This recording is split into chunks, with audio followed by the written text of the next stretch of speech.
I know you have a great relationship with Allen Iverson now. What was the most challenging aspect in your mind of working with AI?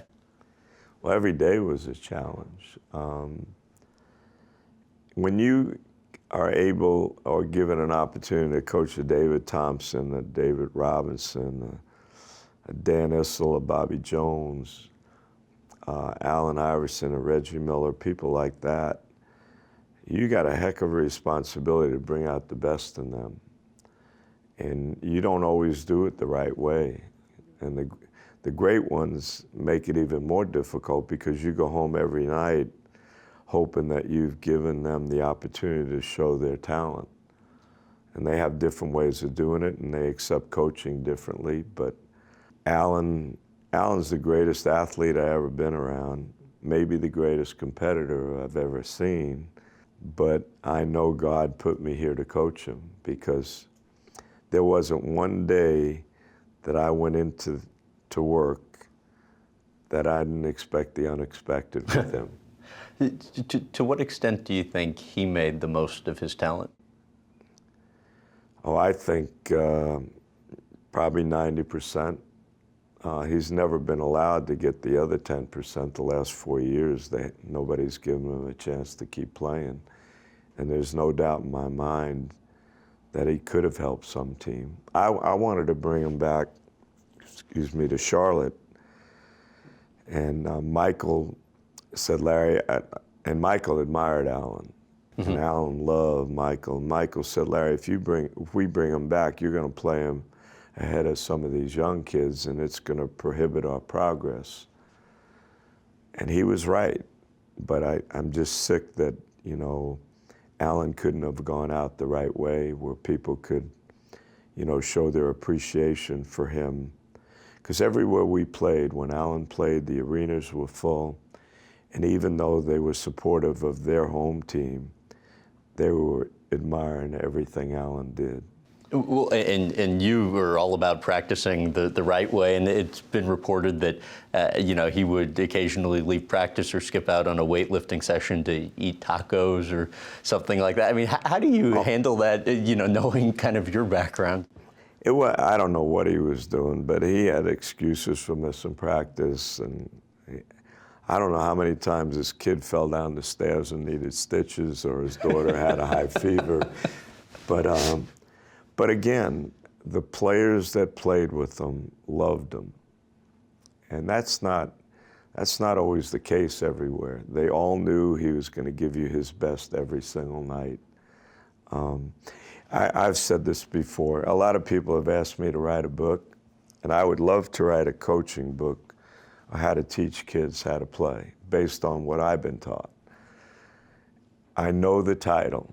Every time I coached Allen, I think 600 games. I took him out twice every game. Once the end of the first quarter so he'd get a long rest.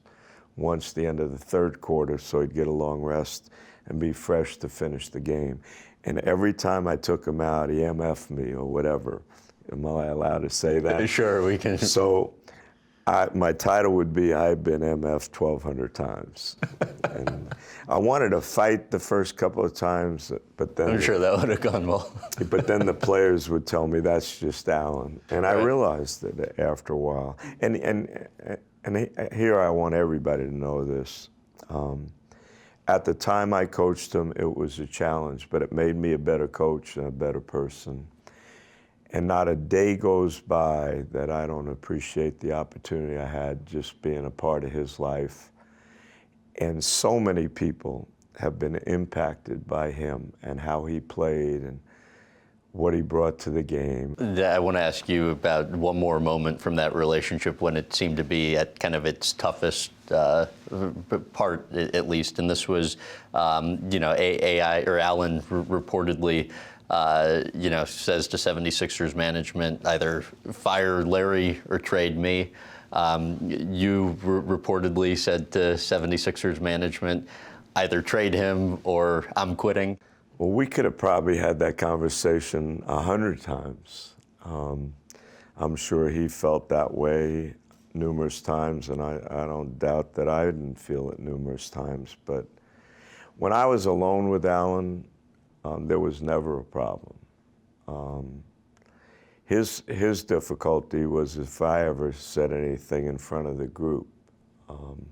He had so much pride in himself that if I ever brought out something that I thought he needed to do better, or he didn't do well enough, or I thought he took a bad shot or gambled defensively, if I said it, corrected him in front of the group, it was very difficult for him. But I had Eric Snow, George Lynch, Aaron McKee, Theo, Matt Geiger, Tyrone Hill, Dikembe Mutombo, Larry Hughes. I had all these people around me that I would coach them and they would help Allen. And they had to be a pretty special group, but they loved him, they respected him. They would get exasperated by some of the things he did, but they knew come game time, he was going to do everything he can to give us a chance to win. So that got me through so many days. And I think when I look back on teams that people bring up to me that were special, the 2001 team, I think people in Philly thought we won the NBA championship because of the love they had for that team. And obviously Allen was the first and foremost player on that team.